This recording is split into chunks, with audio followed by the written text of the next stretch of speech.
Malvina, nice to talk to you this morning. Tell me, in the current environment where things are a bit choppy, we hear that retailers are finding it hard to long-term plan.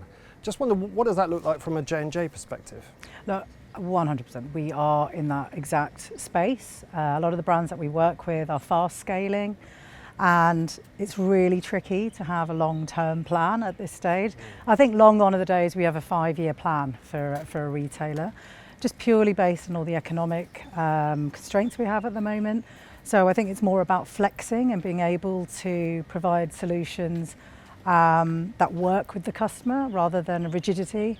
So plans are changing all the time, I would say. Got you. Yeah, okay, fair enough. We see that businesses of all sizes want a 3PL partner who shares their values to get that sort of cultural alignment. How does J&J sort of get around this and work with that? Look, our business was built by 2 founders, and exactly that. The core values are very much about aligning the right partners. So we are really selective about the brands that we work with, in the sense that it has to work for both parties. And I think that's worked really well for us and really taken us to where we are today. So you mentioned J&J's customers are often those sort of rapidly scaling businesses, often founder owned. How do you help them, how do you work flexibly with them on that scaling up process? I think part of it is sharing their vision and really understanding that, and really having the foresight to understand what challenges they may face. We really do spend a lot of time and thought in investing in the right account manager with them, and they'll work side by side with them. So I think a lot of it is down to the experience that we've had a number of years dealing with sort of scale up partners and understanding what's required, and knowing where the gaps might be. Often the brands do not have the talent internally to be able to manage some of those situations, so that's where we're really good at plugging the gaps, and our account management team are phenomenal at this. So I think that's one of our super strengths for sure. What are the advantages of working with scaling businesses? Are there advantages? Yeah, for sure. I think look, it's also a feel-good journey with a brand. We've got so many examples of it, and I think being able to really support them and know where they've been and where they're going to is super exciting for us. Ultimately, they grow, we grow. And that's our mantra, to really support that growth, and we can, confidently say that we do. So you work with exciting clients, basically going to exciting places. Absolutely, yeah, yeah.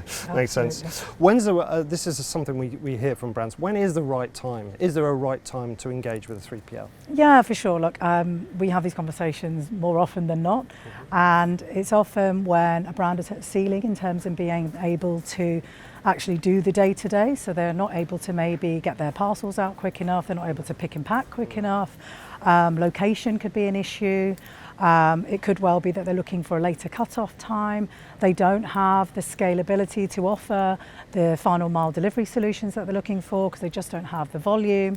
And also you want to be doing the good stuff. As a business, you want to be focused on marketing and really growing, as opposed to pick, pack and fulfillment. So I think that's really one of our so it's all of those things put together that sort of indicate, readiness. Absolutely. Got you. Okay.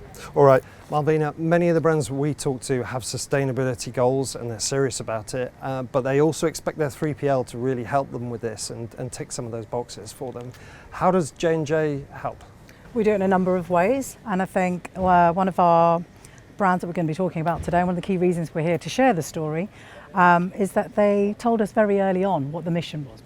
What do they need to get to, and how could we support them? I would say one of the key points would be our control port, which gives full visibility to the brand in terms of packaging, in terms of their merchandising, and it's really analytical, so it allows the brand to be able to really deeply understand what's going on in terms of their inventory. We'll also encourage packaging solutions, so we'll work very closely with them, and in fact Tom's Trunks is 100% plastic free. They weren't one of the first to come to us with this mission, but we have really enjoyed the journey with them because they are pushing and challenging us with various different, now that they're B Corp certified. So we're learning alongside our customers, I'd say. So it's more of a tailored solution that we offer.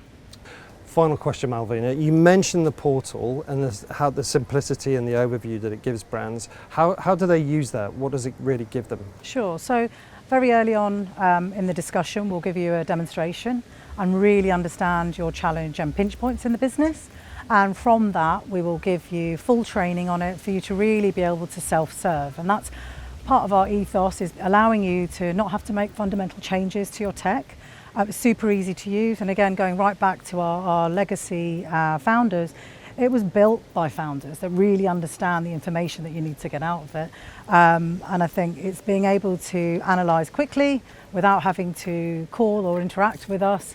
But it gives you the flexibility to be able to look at shipping lanes and understanding what's working for you and what's not working for you. I think on the merchandising side, to look at inventory and really having much more control over that. And it's something we'll be demoing today, so really excited to show.